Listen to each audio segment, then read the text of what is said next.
Hello guys welcome to my channel this is Vishwa care Shah. तो आज के चले एसेছি সোদপুরের সাই বাবা मंदिरे।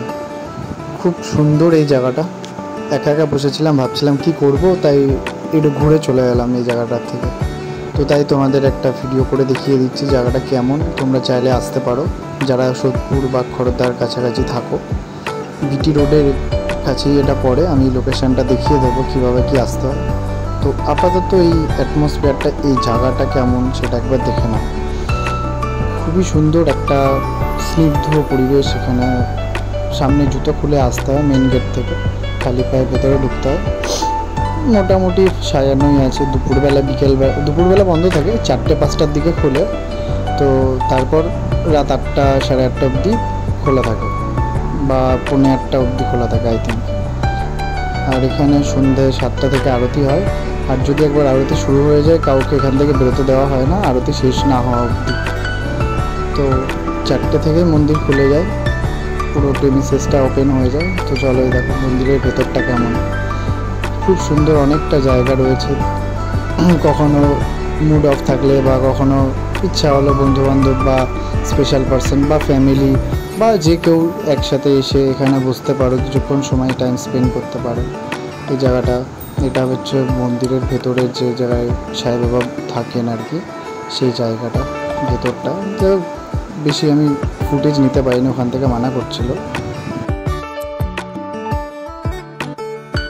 তো এই যে রেলিংগুলো দেখছো, এই রেলিংয়ের ভেতর দিয়ে যাওয়ার রাস্তা আছে। যদি তোমরা কখনো একদম সামনে থেকে প্রণাম করতে চাও বা পুজো দিতে চাও বা কোনো কিছু বা ঠাকুরকে দান করতে চাও সাই বাবাকে, তাহলে ওই রেলিংয়ের ভেতর দিয়ে গিয়ে তোমায় দিতে হবে। ডান দিক বাদিক দুদিক দিয়ে যাওয়ার পথ আছে। আর এইটা হচ্ছে আলাদা একটা স্পেস যাওয়া আসার। এখানে জাস্ট সাই বাবার কিছু স্মৃতি ছবি তুলে ধরে এখানে টাঙানো রয়েছে। এইদিকে আছে, আবার অপোজিট সাইডে ওই দিকটাতেও আছে। এই হচ্ছে ব্যাপার।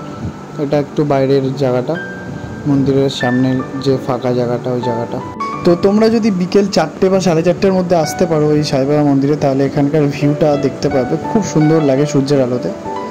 তো আমার একটু ঢুকতে দেরি হয়ে গেছিলো, তাই সন্ধ্যা হয়ে গেছিলো, তাই দেখাতে পারিনি সেভাবে।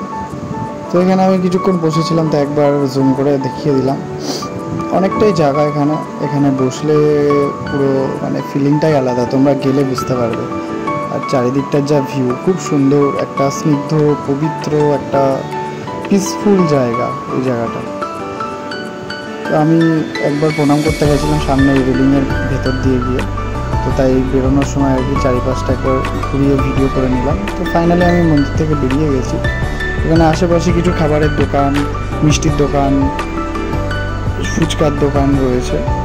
আর মিষ্টির দোকান, ফল ফুল এইসবের দোকানও রয়েছে আশেপাশে, যেখান থেকে তোমরা কিনে ঠাকুরকে দিতে পারো সাই বাবাকে। তো ফাইনালি আমরা বেরিয়ে গেছি। আমি একাই এসেছিলাম। তোমরা যারা আসতে চাও এই মন্দিরে সোদপুর, খড়দা, ব্যারাকপুর বা আগরপাড়া, বেলঘরিয়া, কামারহাটি, ডানলপ থেকে, তারা বিটি রোডে এসেই গির্জা মোড়ে আসবে। গির্জা মোড়ের পাশেই সাই বাবা মন্দির। তো থ্যাংক ইউ সো মাচ। দেখা হবে আবার নতুন ভিডিওতে। Take care.